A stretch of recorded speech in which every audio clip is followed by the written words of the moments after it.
5 true scary stories of wintertime horror. Haunting tales you won't forget. Winter, with its snow-covered landscapes and frosted windows, has always been a season of enchantment. For some, it is a time of joy, building snowmen, gathering around the fireplace, and marveling at the pristine beauty of a white morning. But beneath its tranquil exterior lies a darker side, a side that whispers secrets through icy winds and hides horrors beneath its frozen surface. The wind outside my window howled that night, its mournful cry echoing through the valley like a ghost in torment. Snow fell in relentless waves, blanketing the world in an eerie stillness that was anything but comforting. The bare branches of trees reached skyward, skeletal and lifeless, casting distorted shadows on the unbroken snow. It was a night that made you hesitate before looking too long into the darkness, lest you see something staring back. As I sit by the crackling fire, I am reminded of the stories I've gathered over the years. These are not tales of whimsy or folklore. They are accounts from those who lived to tell the tale, or from the few artifacts left behind by those who didn't. I am no ordinary collector of stories. I am their custodian, charged with preserving the chilling truths that others would rather forget. Tonight, I'll share 5 such tales with you. Each is unique, yet they share a thread, a faint but undeniable connection that sends shivers down my spine, even now. What that connection is, I leave for you to decide, or perhaps discover if you dare to look closely. But I warn you, as the snow falls outside and the wind carries its spectral melody, these are not stories for the faint of heart. They are not meant to comfort or entertain. They are meant to remind you of winter's darker side and the secrets it keeps locked away in the cold. Story 1. The Haunted Ski Resort. High in the jagged peaks of the Rockies stood Frosthaven Lodge, a once luxurious ski resort buried in snow and rumor. The lodge had been abandoned for over 2 decades, its windows shattered by winter storms, its grand halls silent except for the moan of the wind through cracked walls. Locals whispered of a curse, of skiers and staff who vanished without a trace. But for a group of 4 thrill seekers, this was all the more reason to visit. The group arrived on a moonless night, the snow crunching underfoot as they ascended the icy steps to the lodge's entrance. Their breath fogged in the frigid air as the leader, Marcus, jimmied the lock. "Welcome to Frosthaven," he joked, pushing the door open with a creak that echoed like a scream. Inside, the grand lobby lay entombed in frost. Chandeliers hung like frozen sculptures, and the remnants of a roaring fireplace stood cold and dark. At first, the group reveled in their daring escapade. They explored the cavernous dining halls, cracked jokes about the faded opulence, and even dared each other to ascend the snow-laden staircase leading to the upper floors. But as the night deepened, the fun faded. Small, inexplicable phenomena began to chip away at their bravado. It started with the skis. Ella, the most skeptical of the group, swore she'd left hers propped against the wall. Yet, when they returned from exploring, the skis had moved, standing upright in the center of the room as if waiting for her. The group laughed it off as a prank, but the tension in the air was palpable. Then came the whispers. At first, faint and indistinct, they seemed to drift in from the hallways, growing louder and more insistent as the group huddled together near the dying embers of their makeshift fire. "Is someone out there?" Jacob called into the darkness, his voice trembling. Only the howling wind answered, but Ella swore she'd heard her name, softly spoken, yet unmistakable. By midnight, the group decided to stick together. They turned off their flashlights to conserve batteries and tried to sleep in the main lobby, near the faint warmth of the fire. But sleep was impossible. The temperature dropped sharply, and icy shadows began to creep along the walls, their jagged forms dancing as though alive. Ella, lying closest to the fire, shivered uncontrollably despite the heat. When the others woke, Ella was gone. Her sleeping bag lay neatly folded by the fireplace, her boots and coat placed beside it as if arranged with care. Marcus panicked, calling her name as he searched the lodge. He found no trace of her except for footprints leading toward the dining hall, footprints that stopped abruptly in the center of the room. Desperate to leave, the remaining three stumbled upon an old maintenance room in their search for an exit. Inside, they found faded blueprints and newspaper clippings pinned to the walls. One article, yellowed with age, told of an avalanche that had struck decades ago, burying a nearby village and its ski lodge beneath tons of snow. All presumed dead, the headline declared. Jacob froze. This lodge is built over that site, he whispered. We're standing on their graves. As if in response, the temperature plummeted.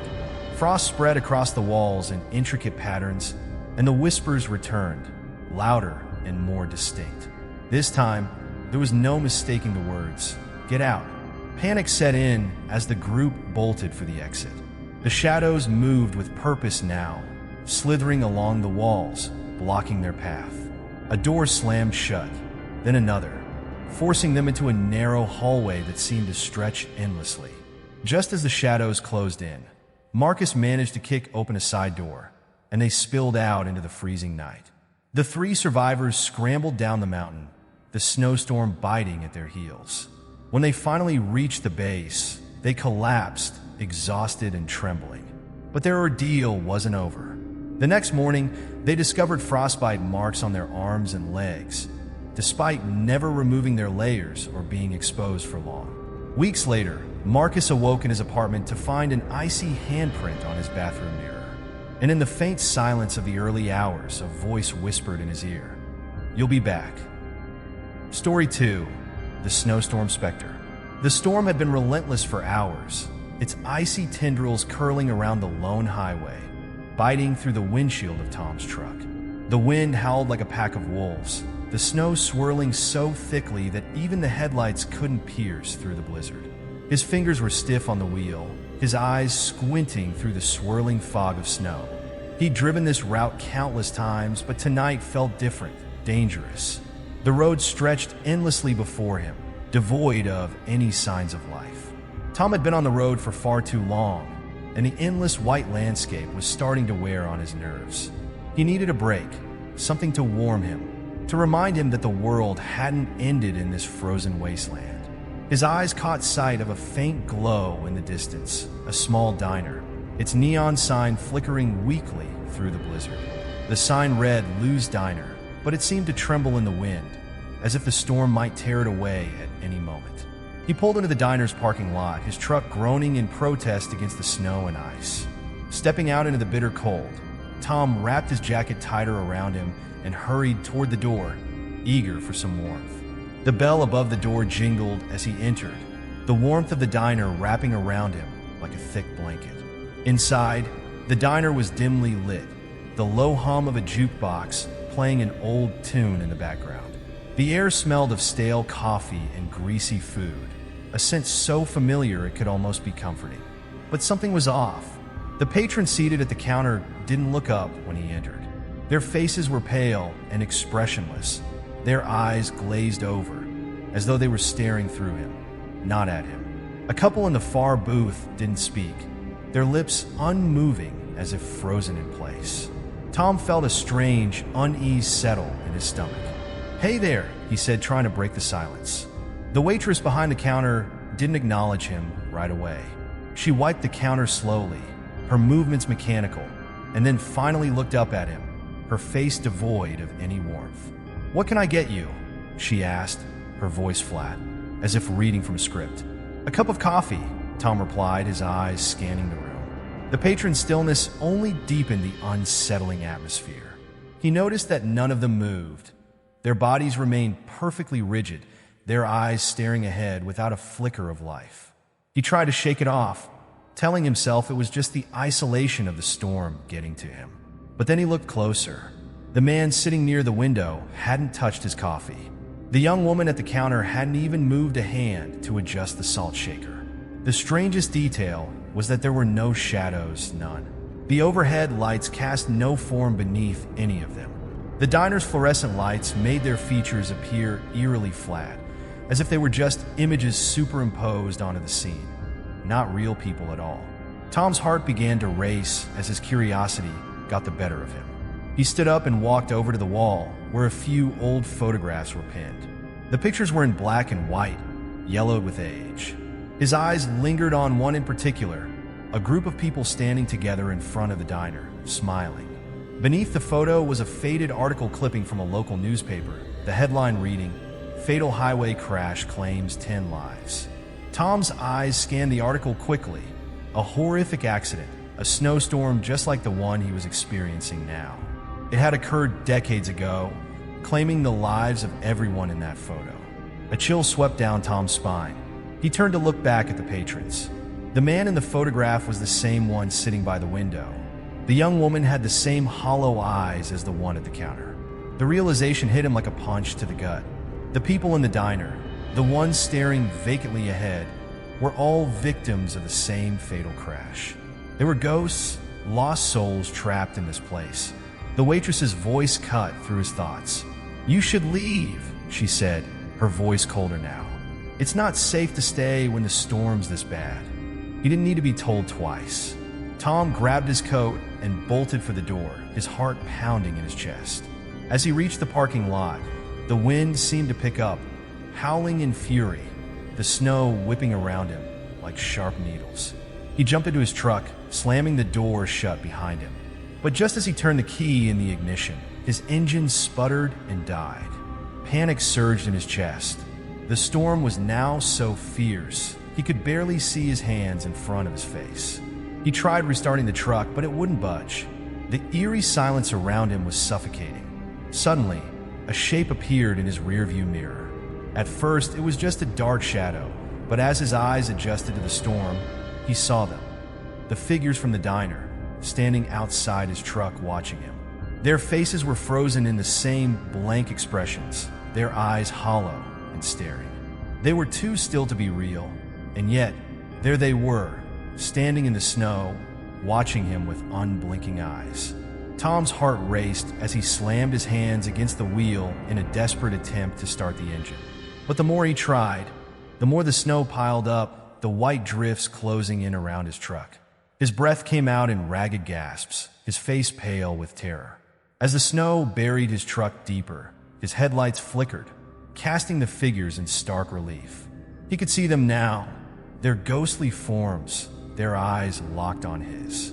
Tom finally gave up, his hands trembling as he looked back toward the diner. But it had disappeared into the storm, as if it had never been there at all.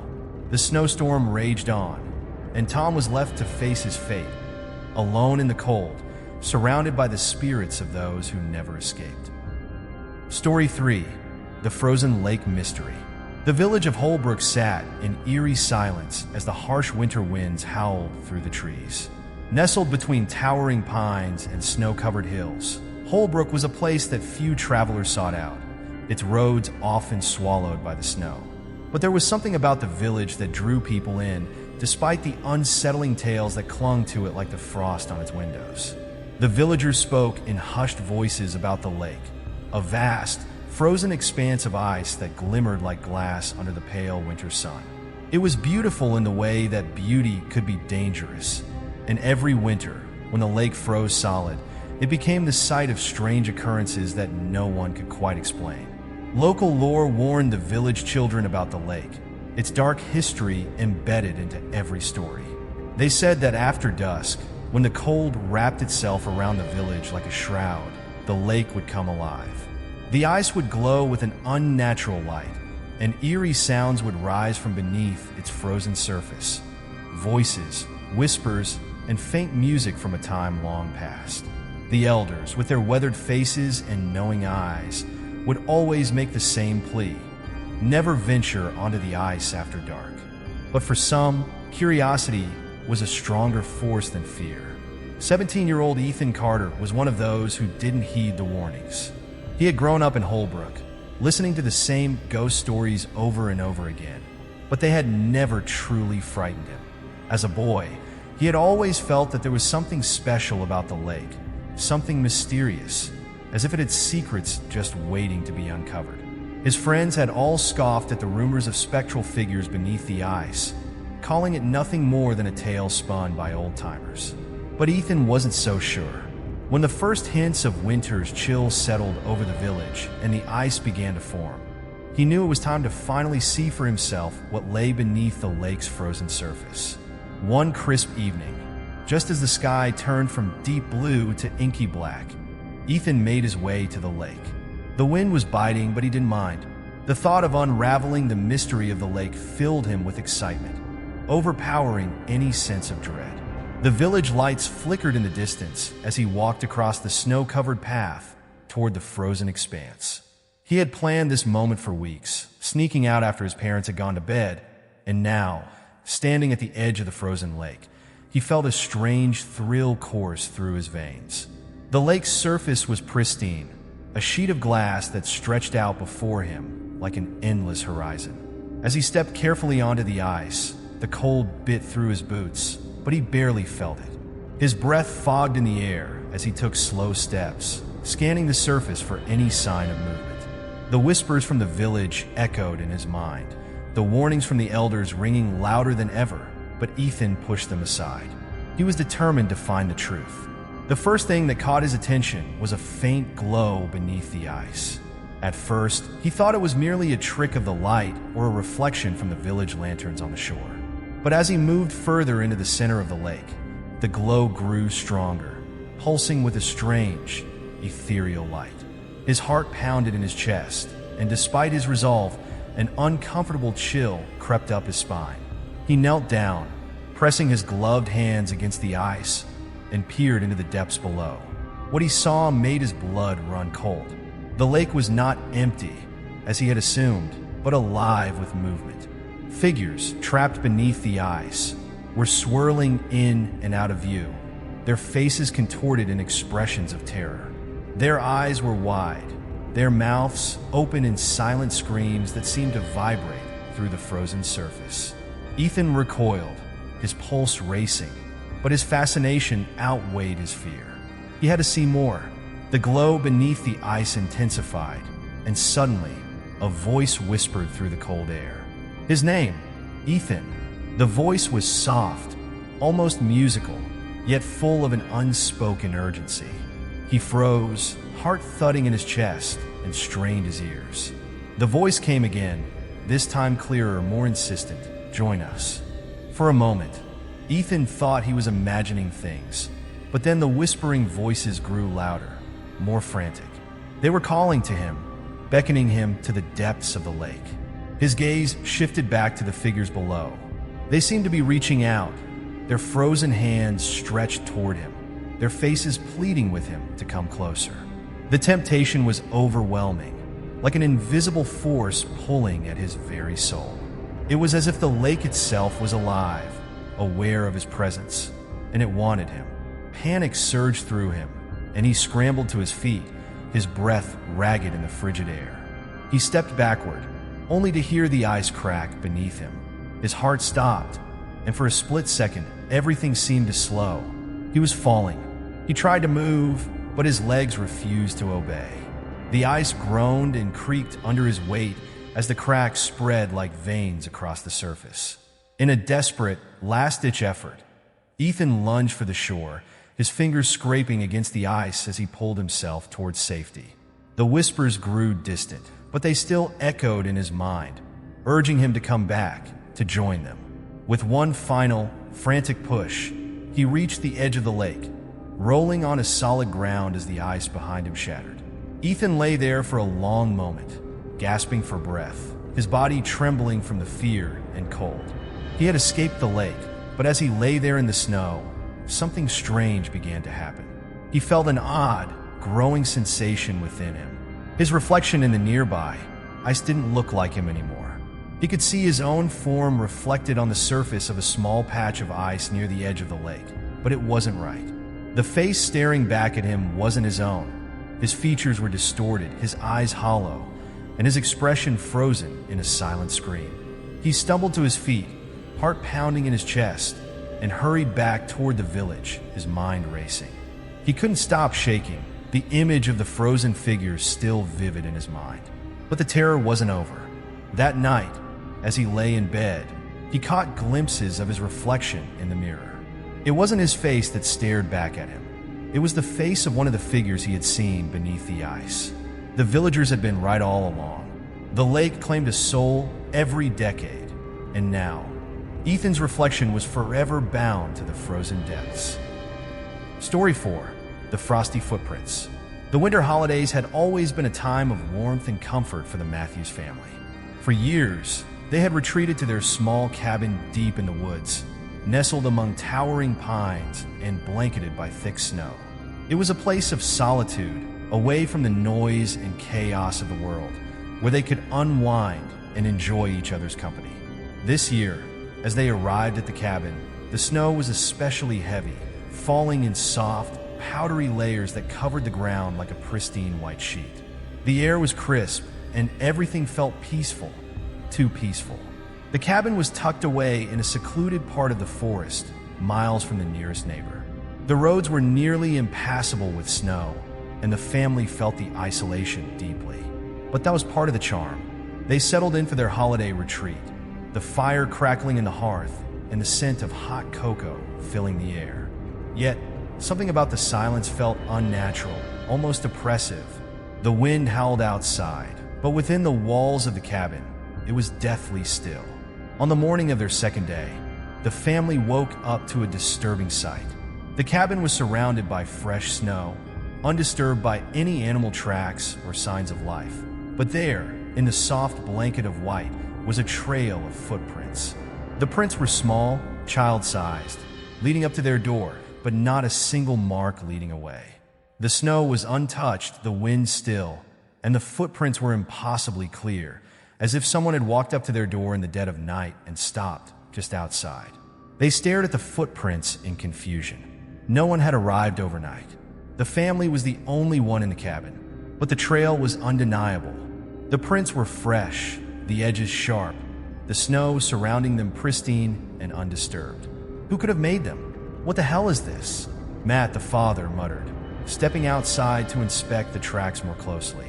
He bent down and ran his fingers through the snow where the prints ended, but there was nothing, no sign of anyone leaving. Maybe it's just an animal, suggested his wife, Sarah, though her voice lacked conviction. She didn't believe that for a second.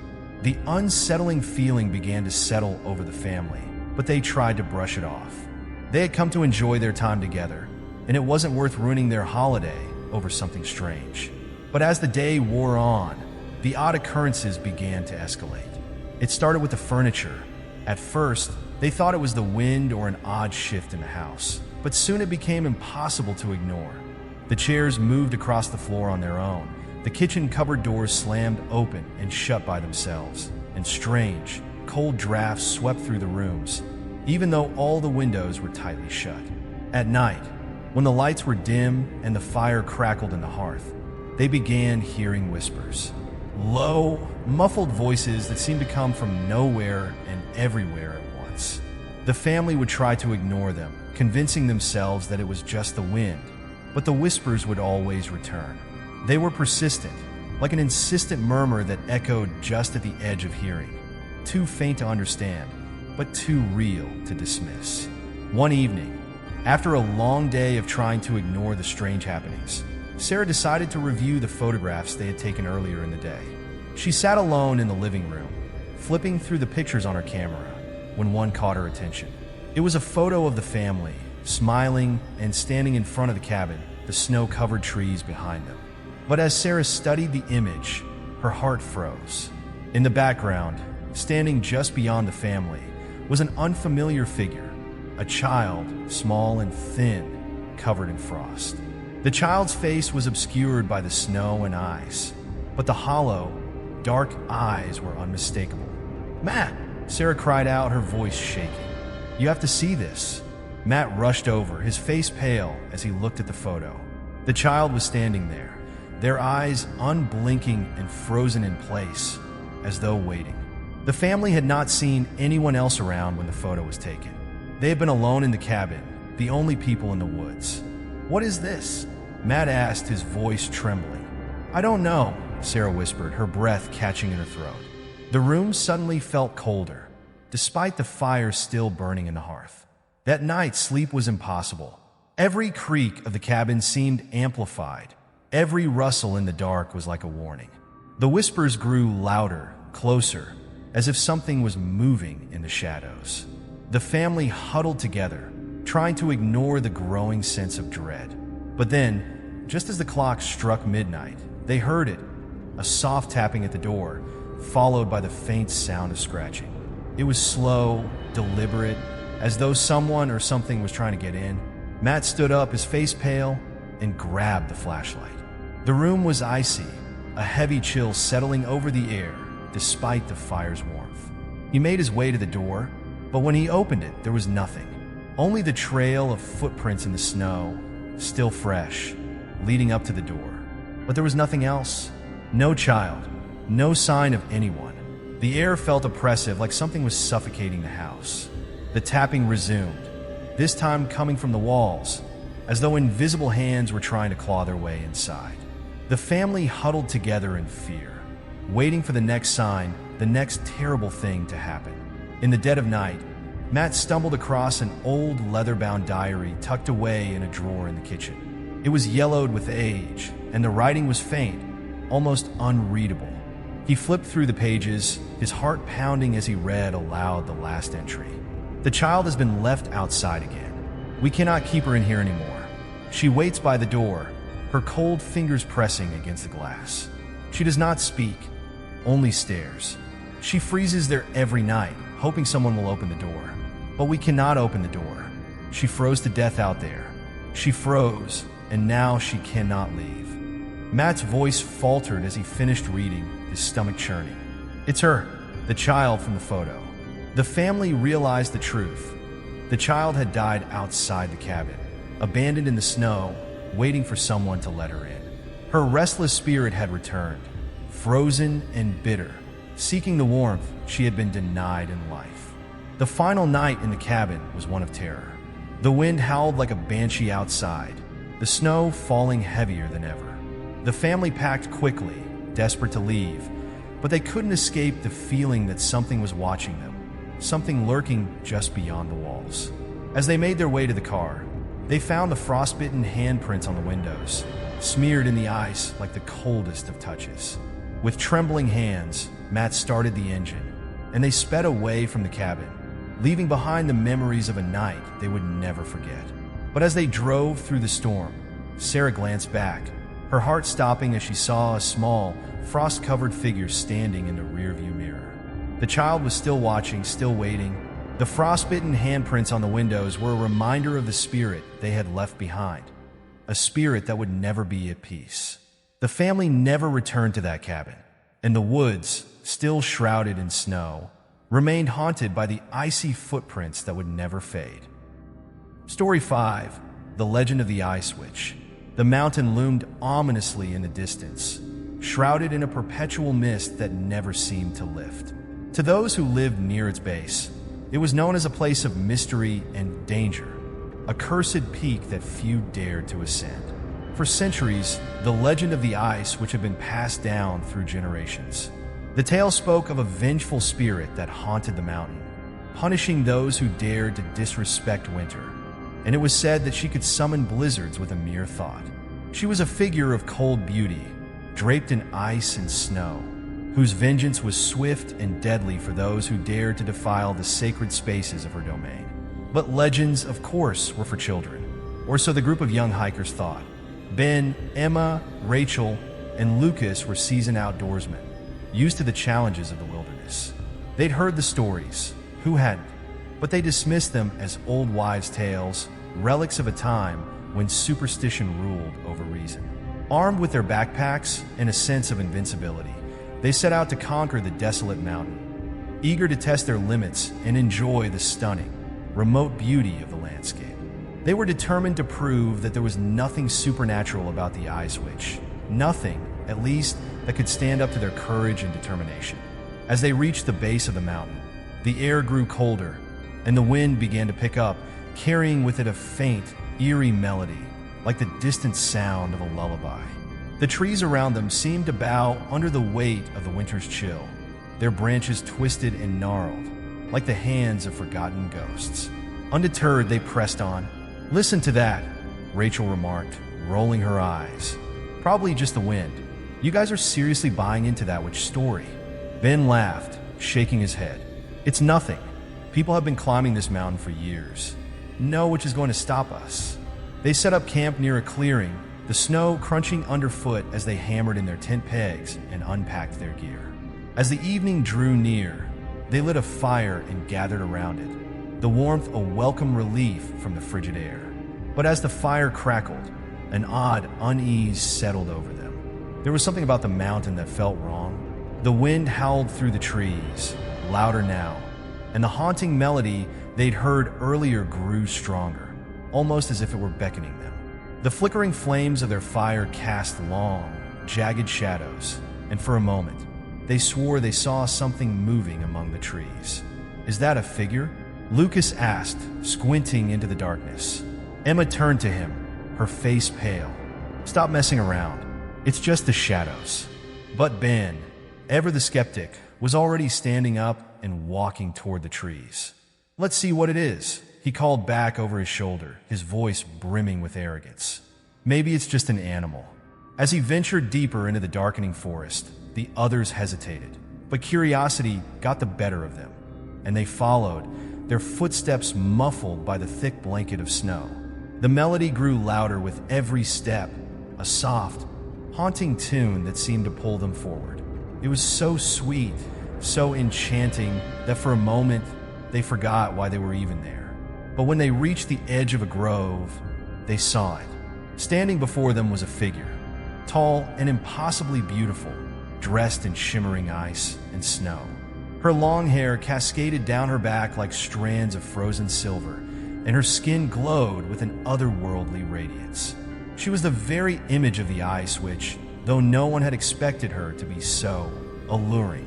The figure raised one delicate hand, her fingers beckoning them closer. The wind carried her voice, soft and melodic, like the tune that had drawn them in. "Come closer," she whispered, her voice like the crackling of ice. "I have waited for you." Without thinking, Rachel stepped forward, her breath fogging in the cold air. "Who are you?" The figure's smile was serene, but her eyes were dark as the void, hollow and endless. "I am the one you have defiled, the one you mocked, the one who punishes those who disturb the balance of winter." Ben, suddenly filled with a sense of dread, reached out to stop Rachel, but it was too late.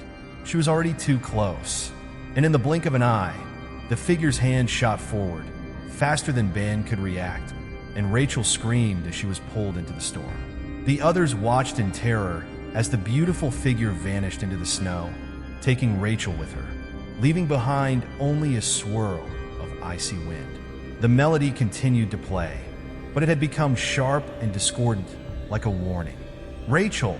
Emma screamed, but it was no use.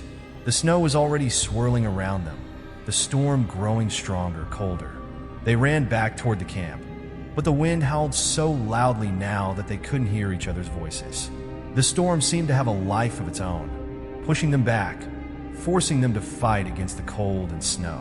When they finally made it back to the camp, their fire had gone out, and the world around them was nothing but white, the trees and rocks buried beneath a thick, blinding blanket of snow. "We have to leave," Lucas said, his voice barely audible over the storm. "We have to go now." But it was too late. One by one, they were drawn into the storm. Emma was the next to go, lured by the haunting melody, her body turning toward the wind like a moth to a flame. Her face twisted in fear as she reached out for help, but no one could save her. Then Lucas, too, was taken. The snow swallowed them whole, their figures disappearing into the darkness. Ben was left alone in the heart of the storm, his mind racing as he stumbled through the whiteout. His breath came in sharp gasps, his body aching from the cold. As the storm began to subside, he saw something that froze him to his core, an altar built from the remains of ancient stone. Surrounding it were the belongings of his friends, backpacks, hats, and other personal items, scattered like discarded remnants of those who had been taken. And there, in the center, was the ice witch standing still and serene, her figure like a statue made of frozen snow. Her eyes locked with his, and a chill ran down his spine. "You have desecrated my home," she whispered, her voice like a song, but this time it was full of rage. Now you will join them. Ben turned and ran, but his legs were heavy, his breath shallow. The snow seemed to chase him, the wind biting at his skin like icy needles. He stumbled, nearly falling, and when he looked down, he saw frost creeping up his arm, forming the shape of a hand. It was her hand. Her icy, frozen touch had marked him, and no matter how fast he ran, the cold wouldn't let go. He barely made it back to the base of the mountain, his body trembling, frostbite already claiming his limbs. As he looked at his arm, the handprint remained, frozen and permanent, a reminder of the wrath he had unleashed by mocking the legend. The storm finally cleared, and Ben was found days later, half conscious, his skin mottled with frostbite, his eyes wide with terror. When they asked him what had happened, he could only whisper one thing: the ice witch, she is real. And as he healed, the frostbite mark on his arm remained, a permanent reminder that the legends of old were not to be taken lightly. The mountain, and the ice witch who ruled it, would always claim those who dared to mock the winter's power. As the final flickers of the last firelight dim, leaving only the shadows to creep across the walls, we are left with the silence of the night, yet not one that feels peaceful. Winter has always held a strange allure, with its pristine landscapes, its untouched beauty, and the stillness that invites contemplation. But beneath this serene surface, there lies a far darker reality. The stories we've shared, from the haunted diner and the chilling lake to the frozen footprints that appeared out of nowhere and the tragic legend of the ice witch, reveal a truth we often ignore. Winter's beauty conceals its dangers. Each of these tales, in their own way, illustrates the stark reminder that winter is not a season of pure beauty alone. It is a force of nature that holds power, ancient and unforgiving, and it does not care for the presence of those who wander too carelessly through its harsh embrace. The stories are warnings. Warnings about overstepping the boundaries of the natural world and the sinister mysteries that lie beneath the surface of seemingly innocent snowstorms, lakes, and mountain peaks. As chilling as the winds that howl through the trees, there is something more at play in these stories, a common thread, if you will, an ancient force tied to the heart of winter itself, perhaps older than any of us can comprehend. Something that has always been there, quietly biding its time, watching as we, foolishly, dare to challenge it. Whether it's the spirits trapped beneath the ice, the vengeful entities that seek retribution, or the unexplained forces that compel us into dangerous realms, these forces are not merely born of our imagination. They are the guardians of winter, and their wrath can be swift and terrible. Humanity has long prided itself on its ability to conquer nature, to build and create, to control the environment. Yet, in doing so, we often forget that there are forces beyond our understanding, forces that are not so easily tamed. In our arrogance, we dismiss ancient lore, laugh at the warnings of those who came before us, and proceed with reckless abandon into places that should remain untouched. But as the stories reveal, the consequences of this hubris can be dire. And so, we must ask ourselves, what do we truly understand about the power of winter? The clean, untouched snow that coats the world in white purity is not as it seems. Beneath it lies a darkness, a mystery that we may never fully unravel, for some things are simply too dangerous to be known. The next time the snow falls outside your window, blanketing the earth in a soft, unbroken silence, will you pause for a moment to wonder what lies beneath its pristine surface? Will you question the strange sensation that creeps up your spine as you walk across the freshly fallen snow, or the way the wind seems to whisper just out of reach? Will you wonder about the secrets it hides, the souls trapped beneath the ice, the specters that haunt the shadows, the ancient forces that stir when we trespass too far? Because in the end, we are mere guests in a world that is not ours to command. Winter holds the final word, and it is a word spoken in silence, in cold, in darkness. As you walk through the snow, remember, some things are best left undisturbed. And in the heart of winter, those things are often the most dangerous of all.